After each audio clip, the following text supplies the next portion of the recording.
तुम्हें पता है Indore cleanest city of India है। यहाँ सरकार ने सख्त मना किया है कि तुम चिप्स खा के रोड पे पैकेट नहीं फेंक सकते। तो लोगों ने पैकेट खा के रोड पे चिप्स फेंकना चालू कर दिया। और इंदौर क्लीनेस्ट ये पता किसने लगाया, क्योंकि ऐसे तो किसी के दिमाग में नहीं आ सकता कि इंदौर में कूड़ा कितना होगा। तो अगर अभी तक तुम्हें समझ नहीं आया तो मैं इंदौर से हूँ। हाँ, ऐसे फालतू में तो किसी को शौक होगा नहीं कि चलो यार इंदौर की बेइज्जती करते हैं, और सिर्फ इंदौर की करेंगे। मन्नू इस बार अहमदाबाद को बीच में मत लाना। इंदौर में कोई कुछ करता ही नहीं कि भाई गंदा हो जाएगा। वहाँ पे सब लोग सुबह उठ के ताला लगा देते हैं और दूसरी सिटीज चले जाते हैं कचरा करना। तुम अभी जाके देखोगे इंदौर पे ताला लगा हुआ रहेगा। यहाँ तुम किसी का गला काट दो कोई दिक्कत नहीं, लेकिन काटने के बाद उसे गीले कचरे और सूखे कचरे में ध्यान से डालना।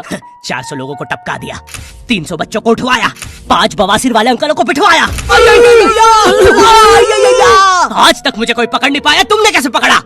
वो आपने ये गीला कचरा सूखे रहने दीजिए, मैं देख लूंगा। तो मैं इंदौर के एक पास वाले गांव खिड़किया में रहता हूँ। खिड़किया इतना छोटा गांव है, वहाँ एक वाईफाई नेटवर्क में पूरा गांव कवर हो जाता है। इनफैक्ट खिड़किया नाम भी उस वाईफाई नेटवर्क का ही था। तो गांव वालों ने सोचा यही रख लेते हैं, तो अभी खुद का चला लॉक हो गया मेरे गांव का नाम। किसी ने वो वाईफाई हैक कर लिया है। इतना छोटा गाँव है, तुम नॉर्मली भी चलोगे तो ऐसा लगेगा कि 80 की स्पीड पे जा रहे हो। चीजें इतनी तेज साइड से निकलती है। भाई यहाँ इंसानों के लिए स्पीड ब्रेकर्स लगे और भगते समय तो हेलमेट पहनना पड़ता है। मेरे गाँव में लौंडे लड़के बोलते हैं अपनी लोकेशन भेज, फिर उन्हें पता चलता है वो ऑलरेडी लोकेशन पर ही है। यहाँ जितने लोग हैं उससे ज्यादा तो दिल्ली में लड़कियों के मेल बेस्ट फ्रेंड्स होते हैं। इतना खाली गांव है, लोग अपनी ही गुंजी हुई आवाज से बात कर रहे होते हैं। भाई मेरा गांव मैन वर्सेस वाइल्ड के एपिसोड तक में है। दोस्तों मुझे नहीं पता मैं ये कहाँ आके फंस चुका हूँ। मुझे तो ये भी नहीं लगता कि मैं यहाँ से जिंदा वापस जा पाऊंगा। यहाँ तो अपना मूत भी चैन से नहीं पीने देते लोग, वो भी आकर छीन लेते हैं। मेरे गाँव में हर जगह बेटी पढ़ाओ बेटी बचाओ लिखा है, जो की बेटियों से लिखवाया है उनके स्कूल छुड़वा के। इतने अंगूठा छाप लोग पढ़ लिखने के बाद भी पेन से अंगूठा बनाते हैं। हाँ, पेन से फिंगरप्रिंट बनाने की कोशिश करते हैं। इनके सामने लड़की भी घोड़ी बनेगी तो उसे भी चराने ले जाएंगे। इतने गवार मेट्रो की पटरी पे हक देते हैं। भाई मेरे गाँव में जब अंग्रेज थे तब गुलामी भी वही करते थे, क्योंकि तुम ये गाँव वालों से कुछ नहीं करवा सकते। यहाँ 3-3 दिन तक बिजली नहीं आती है, लेकिन फिर भी कोई खंबे से चिपक के मर जाता है। अरे ऐसी जिंदगी से तो बिनों पे ट्रेड कर लो। और नहीं आता का क्या मतलब है? तो यहाँ पे एक 10th क्लास की कोचिंग थी, और भाई ये कोचिंग पूरी प्रॉपर थी। वो तुम्हारे मोहल्ले की ट्यूशन जैसी नहीं, जहाँ वो बालों में टॉवेल बांधकर निक्कर स्लीपर में एक दीदी तुम्हें पढ़ाती थी। वो दीदी के घर पे इतने सारे बच्चे आते थे पढ़ने, दीदी को पता ही नहीं कौन क्या है। दीदी छोड़ो, बच्चों को नहीं पता टीचर कौन है। एक बच्चा पढ़ाई में अच्छा है, सब लोग उसको ही टीचर समझ रहे हैं। वो बच्चे ने अपनी अलग कोचिंग खोल रखी है बीच में। वो नए टीचर्स लेके आ रहा है। स्टूडेंट्स, ये है मिस्टर अब्राहम जी, अब से आपको केमिस्ट्री यही पढ़ाएंगे। वो दीदी के घर में दीदी से ज्यादा सक्सेसफुल हो गया है। दीदी अभी भी एक कमरे में है, उसने दूसरे कमरे में बिल्डिंग बना दी है। इतने छोटे छोटे बच्चे कोचिंग जाते हैं आजकल, और वो बेचारे आज और कल ही जा पाते हैं, क्योंकि परसों तो कोई ओमनी वैन में पकड़ के ले जाता है। इतना कंपटीशन आ गया है, बच्चे 6वीं 7वीं छोड़ के यूपीएससी प्रिपरेशन कर रहे हैं, और वो फिर भी फेल हो जा रहे हैं। हाँ, क्योंकि यूपीएससी वाले उधर 6वीं 7वीं के क्वेश्चन पूछ रहे हैं। एक क्वेश्चन था यूपीएससी का कि तुम कितनी बार 100 में से 10 माइनस कर सकते हो, और आंसर है 1 बार, क्योंकि फिर तुम 90 में से 10 माइनस कर रहे हो। ये एग्जाम से आईपीएस पुलिस ऑफिसर बनते हैं। अब समझ में आ रहा है देश में इतना क्राइम क्यों है। आधा क्राइम तो आईपीएस वाले ही कर रहे हैं एग्जाम वालों को मार के, कि सालों 17-17 घंटे पढ़ा के ये पूछ रहे हो। तो मेरे गांव में जो कोचिंग थी, भाई उसका सर 10th पढ़ा के सन की हो गया था, क्योंकि भाई उसकी जिंदगी 10th के लूप में फंसी हुई है। उसकी 10th खत्म होते ही फिर चालू हो जाती है। बच्चों के मम्मी पापा उन्हें 10th के बाद कंप्यूटर गिफ्ट करते हैं। सर के पास 70 कंप्यूटर हो गए हैं। हाँ, उनके मम्मी पापा आज तक गिफ्ट कर रहे हैं, और वो भी उस जमाने का विंडोज एक्सपी। सर बेचारा सारे कंप्यूटर जोड़ के GTA 5 खेलता है।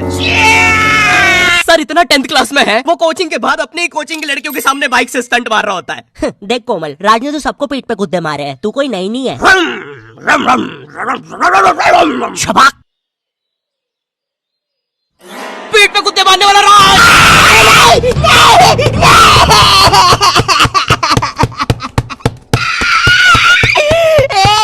मेरी कोचिंग के बाहर हर साल एक बड़ा सा बैनर लगता था। उस पे जिस बच्चे के 90% बनते हैं उसकी बड़ी सी फोटो लगती है, और जिसके 60% बने हैं वो बड़ी सी फोटो लगा रहा होता था। वो 60% वाले बच्चे की इतनी सी फोटो आती है कोने में, वो भी खिल्ली से कूटी हुई। हाँ, बैनर के बाकी कोनों को ग्लू से चिपकाया है, बस इसकी फोटो पे खूंटा ठोक रखा है। और हर कोचिंग में ना एक पैटर्न जरूर होता है कि आगे वाले बच्चे का तो कंफर्म है, वो तो टॉप करेगा ही करेगा। उसकी तो हाथों की रकीलों तक में 96% बना है। मुझे दिखाया उसने, मैं डर गया। बाद में ट्यूमर निकला वो।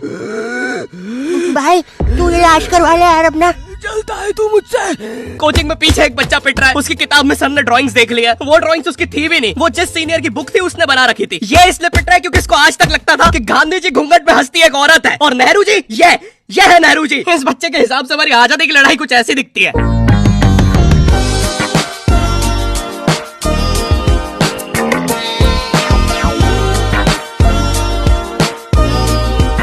फिर आते हैं हमारे बोर्ड एग्जाम्स। बोर्ड एग्जाम्स मिलते हैं हमें डिफरेंट सेंटर। प्राइवेट स्कूल के बच्चे जाते हैं गवर्नमेंट स्कूल में, और गवर्नमेंट स्कूल के बच्चे जाते हैं प्राइवेट स्कूल में।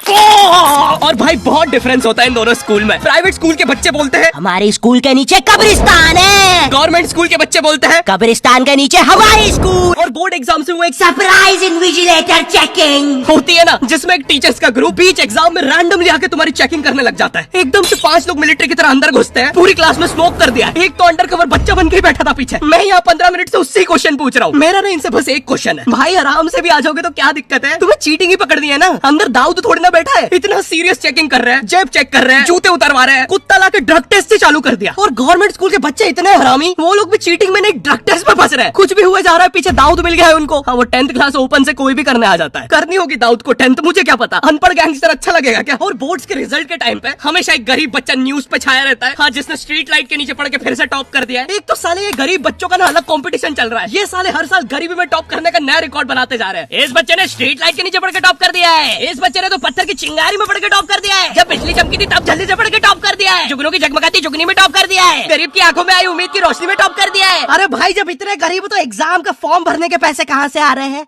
अब इसकी जो जल रही है उसमें भी पड़ के टॉप कर दिया है। यो आई होप तुम्हें वीडियो पसंद आई होगी।